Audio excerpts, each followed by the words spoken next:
So today we're going to start Kuf Lamed Hey. That's 135. And we're going to start right after the Mishnah. We just did the Mishnah. 135A. We're meant to be doing 136. We're a little bit behind. We have to catch up before the CM part. That's right. Today? Yeah. Next week. Next week today is the CM. Next week Friday. And you'll to have find to out, prep me for that. I have a He's brandy. making the CM. Dr. Stein is making Yes. I have a brandy. Not a full bottle, but I have a brandy kosher Bais. Oh, okay, good. Okay. We mentioned in the Mishnah that the first shearings of wool. Turn one more page. Yeah. Okay. Now you see we're starting where it says Gemara in English. Okay. We mentioned in you see because It says Gemara in the Hebrew too. you see the line along the side in the Hebrew. You see this, there's a little dark line It's dark. Okay. Tells you everything here. because This is there's page too much 3. translation. And here, this is the part that's Okay. So we mentioned in the Mishnah that the first shearings of wool need to be given to the kohen, to the priest. If someone has a certain amount of sheep that he's shearing the wool, he has to give it to the kohen. But he doesn't have to do it if the animal is a sacrifice. There's a Gemara over there if you want to. There may be something here. I think they cleaned up. So. From the Gemara asks, "B'mekdashin my time aloi." What's the reason for sanctified animals that you don't have to give the shearings of wool? You see it? Right at the beginning of the Gemara. I thought it says Roa. Tell me about it. 135. Oh, I jumped to 134, sorry. So Amakra, the pasuk says Tzaincha, your sheep. The your is a singular possessive pronoun. You, not your. In English, we don't have a plural, unless you're from the south. You say you all, but otherwise, If you're from north, you say use guys. use guys. We're all used guys. So, Tzaincha is a singular plural. It's a singular pronoun on the sheep. Your sheep. So the possessive pronoun. So therefore, so far we're learning it needs to be yours, but let's say hektish. It can't belong to the. It needs to be yours. I shouldn't have emphasized the singular part. That comes later. Just to emphasize yours, that it's a possessive and it doesn't belong to the temple. If it belongs to the temple, that doesn't count. You don't have. There's no obligation. Time, the Gemara says the reason because of Rachman Tzaincha. That's because the pasuk says your sheep halav hachi. But let's say it didn't say that. Let's say the verse would have only said sheep, and it didn't say your sheep. So Hav Amina, I would have thought Kachim Chayavim Breishis Hagez, that sacrifices are obligated. You do have to give the shearings of wool to the Kohen, the first shearings of wool to the Kohen, even if it is sanctified. The Gemara says Allah b'nei gizin in it, but you're not allowed to shear the wool off a sacrifice. So why do I need the pasuk of Tzaincha that tells me only yours but not sacrifices when you can't do it anyway? I don't need that extra word. We're very careful on extra word. When it comes to the firstborn animal, which is a sacrifice, the pasuk clearly says you're not allowed to shear the wool off it. So the Gemara says, we were saying over here that we're talking about a sanctified animal, which is a sacrifice. We say yes. If it's a sacrifice, agreed. You don't need the pasuk. Hacham mayaskinan. Here, with what are we dealing with? Bekachi bedek habayis. It's not a sacrifice. It's an animal that was donated for the temple upkeep. That means that the temple can sell it and use this money for the upkeep of the temple, but it's not a sacrifice.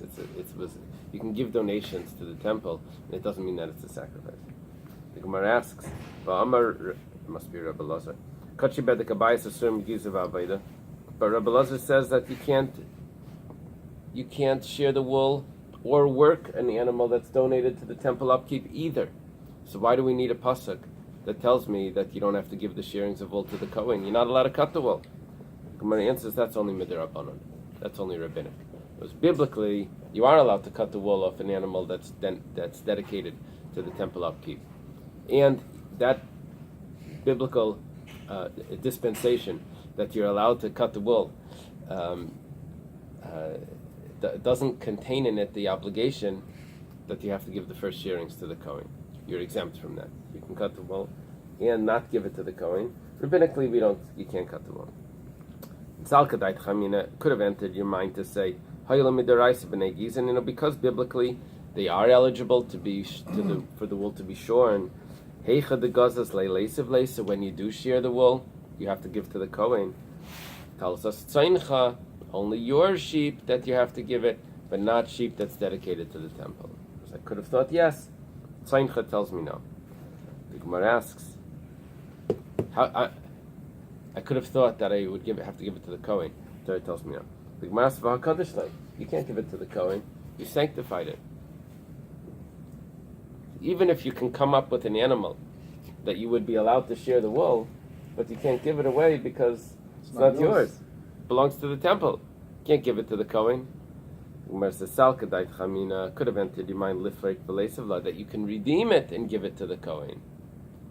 You give the value to the temple. Then it becomes yours. What is the temple going to do? They're going to sell it. Someone's going to use it, right? So you go ahead and you have to redeem it, or whoever buys it, whoever would redeem it and give it to the Kohen. So the pasuk tells me that you don't need to tzeincha. The Gemara asks, we have a rule that in order to redeem an animal, you have to stand it up and evaluate it and do it in a respectful way. Now over here, because the wool is possibly attached to the animal or off the animal, you need to stand it up. And the wool, if it's off the animal, can't stand up. So you can't really redeem this. Because it was attached to the animal, we would have the rule of Hamad V'Aracha. It's a special rule when it comes to redeeming sacrifices that had a blemish. So works out well if I hold that sanctified things that are given for temple upkeep, so are not included in this rule of Hamad V'Aracha, of having it stand up in order to redeem it. Yeah, what if the animal had a broken leg or something? Yeah, if it can't stand, you can't redeem it. So Elul Mandamar Hayu, but if according to the opinion that says that Bedek Habayis also you need to stand it up in order to redeem it, Ma'yikal Meimar, what are you going to say to that? You can't redeem it anyway. How are you supposed to give it to the Kohen? Why do I need the pasuk of Tzeincha that says to exclude something that's sanctified when you can't give it to the Kohen anyway because you can't redeem it? So the whole verse, your sheep, is extra. Gemara says, Amar Ramani Bar Patish Mishum Rabbi Yanai. Ramani Bar Patish says in the name of Rabbi Yanai, Hacha b'makdish behemte lebedek habayis chutz migizer sah. We came up with a solution.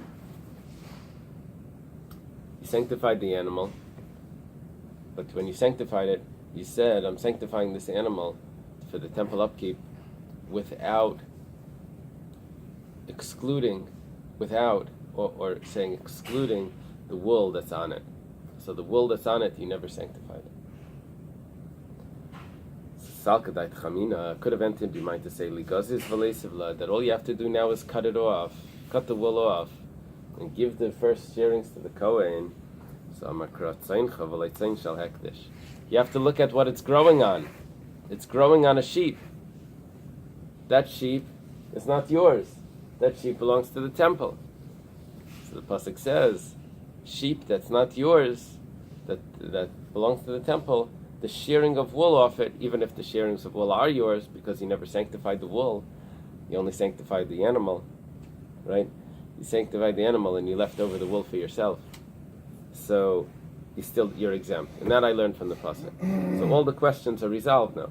We said, how can you give it to the Kohen? It's not yours. No, it is yours. We said, but you can't redeem it. And so it was never sanctified. So everything all works out, and nevertheless, I'm still exempt from giving it because the animal that didn't belong to you. That was a good point, because actually when we had the question the page back about the shearing, but you didn't own the animal, then the shearing, you remember that? I don't remember the exact thing, but the shearing and the animal were like disconnected. Uh-huh. You know what I'm talking about? Were we talking about the matanas? The gifts? Yes, something that, well, you, He sold this and you left over the head. Oh, that. no, but it was Mamish talking about the shearing.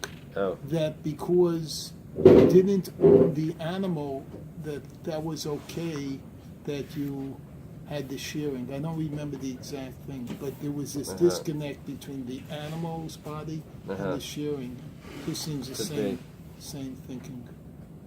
Just don't remember. Okay. Ihachi, if so, once we've established that once we've established a solution that you can sanctify the animal, but you retain the shearings of the wool for yourself. So why do we have to say that we're talking about a sanctified animal for the temple upkeep? We could already say that we sanctified it as a sacrifice, but you're still retaining the wool for yourself. As we said, granted, if it's a sacrifice, that you're not allowed to shear the wool anyway, because like we says by a firstborn animal that you're not allowed to shear the wool. That's how we started this Gemara. It says you can't share it anyway. What do we need the pasuk for? So, but now we say 1 second. I can sanctify it as a sacrifice and retain the wool for myself, and I'll need the pasuk to tell me that I don't have to give the first shearings to the kohen. Gemara says Yihachi kachim mizbeach nami, kachim mizbeach also. If it's a sanctified as a sacrifice, you also shouldn't have to give it. You should be allowed to shear it and nevertheless not give it to the kohen. The Gemara says no, kachshi. When you take the wool off, it weakens the animal. It's sort of like the way you feel after a haircut. You feel a little tired. I don't know if that's true. So when you take the wool off the animal gets a little weaker. It feels weaker. So that weakness, I guess, with the value of the animal is like by its strength. It's like a lazy day. So you're weakening the animal, so you can't share it. We can't say that because you can't detract from the value of the sanctified animal.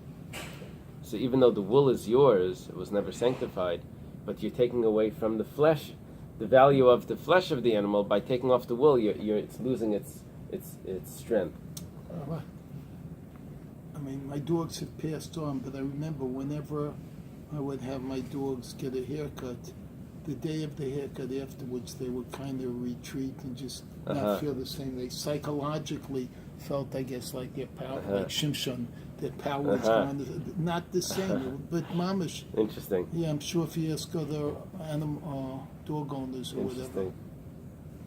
Because King James here is shaking his head. Do you agree? Yeah, it's definitely, without a question, they would always do that. Interesting. So the Gemara asks, 1 second, you just created a problem to tell us that you can't shear the wool, even if you own it, off a sacrifice. Why? Because you're weakening the animal. It says, so how are you allowed to shear the wool off an animal that was dedicated for Bedek Abayas, for the temple upkeep? You're weakening that also, even though you retain for yourself the wool, but you can't weaken the animal. So Kotchi Bedek Abayas Nami Kachshi. That also makes it weaker. How could you be allowed to do that? The Gemara says, Damar Chutz Migiza Ukchisha. He has a solution. It's a classic Gemara solution, where it says, the person consecrated the animal, he sanctified the animal, and what he sanctified was that the animal, with the exception of the wool, and with the exception of that extra strength that it has when it has its wool on. So, in other words, he's leaving over to himself the strength that comes with the hair, with the fur of the hair. So that way he can take it off. And now you're going to say, yeah, but you're weakening the animal. He says, no, that extra strength that I'm taking off, I never sanctified that. The Gemara says, okay. So that's a good solution for a sanctified animal for the temple upkeep. But if that really works, so kachim mizbeach nami, you could do the same thing. The amar chutz migizuk klisha. You can sanctify a sacrifice and say chutz migizuk klisha, except for the wool.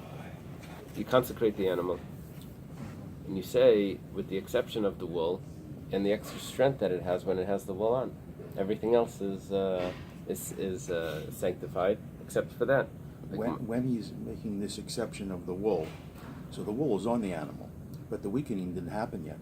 So can you dedicate something that didn't come into being yet? Yeah. So I the way I'm translating it is I'm trying to avoid that question. I'm translating it that the weakening is not a real substance. What we're talking about is the strength that it has along with the wool. So that strength it has. So what I'm saying is that he's sanctifying everything but the strength that it has when that strength it has right now, because it has the wool. I'm not like it's overcome with an outside weakening that doesn't exist. It has the full strength. You divide it into the strength into percentages. 1%, he's not sanctifying because he's retaining it. The Gemara answers it's not a problem because afilu hachi pashta kedusha b'kula. When I sanctify an animal for a sacrifice, the whole animal becomes sanctified. Even if I retain some of it for myself, it doesn't matter. The whole animal becomes sanctified. It just spreads out. But if I'm sanctifying it for the bedek Bais, for the temple upkeep, then I can retain over for myself different parts of it. So that's why what we're talking about here, just to go back, we said, why do you not have to give the first sharings of wool to the Kohen? We said because it says in the Torah, Tzeincha, your sheep. And this is not your sheep. This is the temple's. They said, but which animal are we talking about? We're talking about an animal that was sanctified, consecrated for the temple upkeep. And that's when I need this, because I should be able to retain the wool for myself when I consecrate the animal. And nevertheless, I still don't have to give it. Why? Because the animal isn't mine. The wool is mine, but the animal isn't mine. So maybe that should also apply to a sacrifice. We say, no, once you sanctify a sacrifice, the whole animal becomes and also I have to add in that it's the strength that comes along. Okay. But that doesn't spread to the hair. When you say sanctify sacrifice, it doesn't spread to the wool. I don't know. Well, yeah, obviously it's going to, because then the Gemara would never have a question. I don't know. Maybe once the Gemara answers this, maybe Pashta Kedusha B'Kula means to the wool as well. So we could have avoided the whole discussion. You're right. Let's take a look a drop further and then let's see. You may be right, but I don't know. Minat Tamra. And from where do we know? What Rabbi Yaakov is saying is that what the spreading out of the sanctity throughout the whole animal stops at the end of the skin and the end of the strength. In other words, that's what becomes sanctified. But the wool, you can still retain for yourself. That's what Rabbi Yaakov is saying, and I'm saying that possibly not. Possibly, it spreads to the end of the wool as well. I'm not sure. So, Damar Rabbi Yosi, we know this from Rabbi Yosi. It says, when it comes to sacrifices, if someone says that the leg of this animal should be an Eily, the whole sacrifice becomes an Eily. Eily means a burnt offering. If you sanctify it, you consecrate it as a sacrifice, the whole animal becomes a sacrifice, even though it's just one limb of it. Rab Meir argues on the Tanakama. Rab Meir argues and says no, that it doesn't become sanctified. But even according to Rab Meir, Damar Ein Kula Eila, that says that it doesn't become sanctified. That's because it's just a leg, and the life is not dependent on the leg. You remove the leg, the animal's still walking around, hopping around. but it's still alive. Aval hikdish davar shanashama tluya by. But if you would sanctify, consecrate a part of the animal that the life is dependent on, even Reb Meir would agree. So therefore, even according to Reb Meir, the holiness spreads out throughout the whole animal. Does it include the hair? I don't know. It's still, you can learn it two ways. So kadsha, it would have sanctified. Okay. So that would be our source. But the way to find out the answer is I got to go back and look at what does it mean that you're not allowed to shear the wool off the animal. Is it a separate din, or is it because the wool becomes sanctified along with the animal? That's the real question. Okay. Rava Amar. Rava gives his own answer. Rava says, "B'makdish giza atzma." We're talking about that you only sanctified the wool, not the animal. Now, Sal Kedai Tachamina could have entered your mind to say, "Ligazis v'lifrik v'leisev," cut the wool off, redeem it, and give the first shearings to the Kohen. If someone has an animal and he sanctifies the wool, this is sort of like sanctifying the prophets. I'm keeping the principle, I'm keeping the animal, and I'm sanctifying this shearing of wool to the temple. I'm consecrating. So I could have thought that maybe I have to give the first ones to the Kohen, because I would have to redeem it and give it to the Kohen. So Amakra gaze tzeincha. The pasuk says the shearings of your wool, of your sheep rather, titin la, you should give to him. Mishen mechusra legiza nesina. I have two verbs here. No, shearings is not a verb. Shearing is a noun. But it's two actions: the cutting off of the wool and the giving of the wool.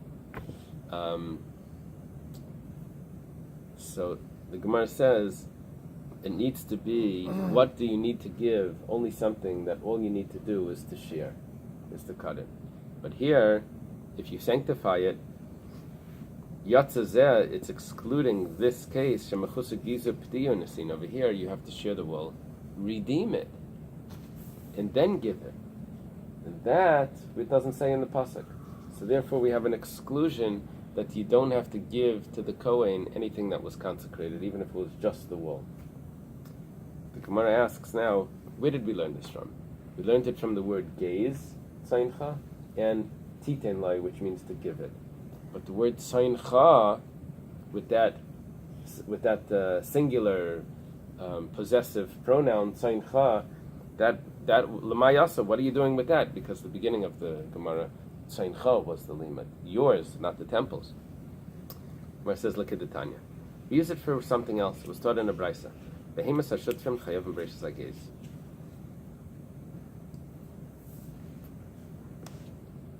An animal that belongs to partners, the shearings of wool, you have to give to the Kohen.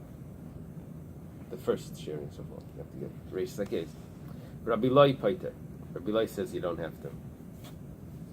My time with Rabbi Eily, what's the reason for Rabbi Eily that if partners own it, you don't have to give it? Amar Kra, the pasuk says tzeincha v'lei shel shutvus. It says tzeincha, which is a singular possessive pronoun, your sheep. But if it's a plural, tzeinecha, not tzeincha, right? If it would be a plural, then you don't have to give it. And it doesn't say the plural, it only says a singular. So Rabbi Eily says that if there are partners that own the sheep, you don't have to give the shearings of wool, the first shearings.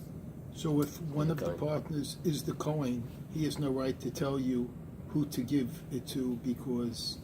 Even if he's the Kohen, you don't have to give. Because you don't have to give. You don't have to give. It doesn't matter, even if it's Yisrael. Yisrael, you don't have to give it to the Kohen, and even if he's a Kohen, your side is your side. However, the Rabbanan don't say that. The Rabbanan say... So basically, tzeincha we have for Rabbi Eily. Rabbanan lemuti shut v'sayv dekachavim. Rabbanan says no. Tzeincha, yours, is not the singular part that they're emphasizing here. Rabbi Eily is emphasizing the singular. The Rabbanan are emphasizing that it's just yours, that it belongs to a Jew. But if you would be a partner with a non-Jew, then you don't have to give it. Rabbi Eily says even a partner with a Jew, you don't have to give it because it's a singular. It's singular, possessive. The Rabbanan say it's excluding a non-Jew. Rabbi Eily should v'sayv Menachem minalei. This question is a little disturbing. The Gemara is later on gonna resolve this in a different way, but the Gemara is right now here is ignoring an obvious point. According to Rabbi Eily, what do we do with a partnership with a non-Jew? I only know that you're exempt to a partnership with a Jew. What about a partnership with a non-Jew? So it says nafkalei mireisha dekra. That I can learn from the beginning of the pasuk. If you look at the pasuk, it says reishis tigancha tireishcha v'yitzerecha v'reishis geis tzeincha titanlai. It's in Re'eh. I think we read it on the Yom Tovim.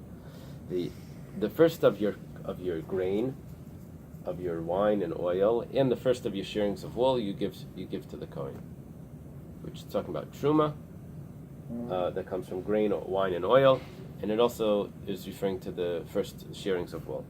So when it says the gancha, the first of your grain, I also have the same singular possessive pronoun that says your grain, and from there Rabbi Eily says v'lei shut v'sayv d'kachavim.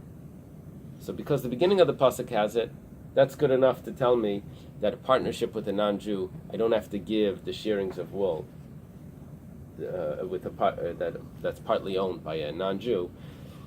The first shearings I don't have to give to the Kohen because it has that possessive pronoun. You are okay. For Rabbanan, the Rabbanan also have the beginning of the pasuk. The Rabbanan said that it's the end of the pasuk is telling me that you don't have a non-Jew's partnership, that a non-Jew's partnership exempts you. Rabbi Eily says, how do I know a non-Jew's partnership from the beginning of the pasuk? What do the Rabbanan do with the beginning of the pasuk?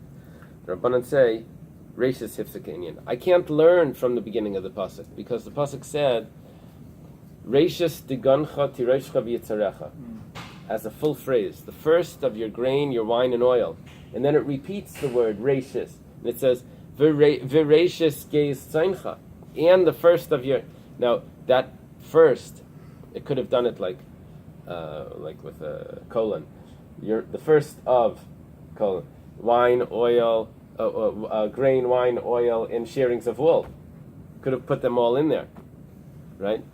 And it didn't do that. It started it again, and it says, the first of your grain, wine, and oil, and the first of your... So because it divided it up, I can't learn from the first part of the pasuk. That's what the Rabbanan say. Rabbi Eily, what does Rabbi Eily do? It says vav hada arvei. If you look at the pasuk, it has that it says v'reishis, the vav that means and that combines it together. I think they call it consecutive vav. So the Rabbanan say, well, that's not good enough for me because leinichtav rachmana, or us rather, Rabbanan, leinichtav rachmana loy vav loy reishis. Don't write the vav and don't write the reishis. Once you wrote reishis, that means you're separating it. We're turning to the top of page 135b. Once you have the repeated word, that means you're starting over the whole phrase. And the vav is not enough to combine it back. So according to the Rabbanan, what am I going to have?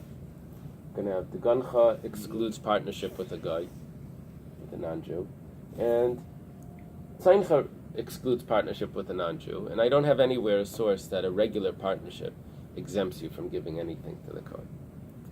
Rabbi Eily, what does Rabbi Eily do? Why does it have? If it wants to mix them together, so just write reishis the gancha tireishcha v'yitzerecha v'geis tzeincha.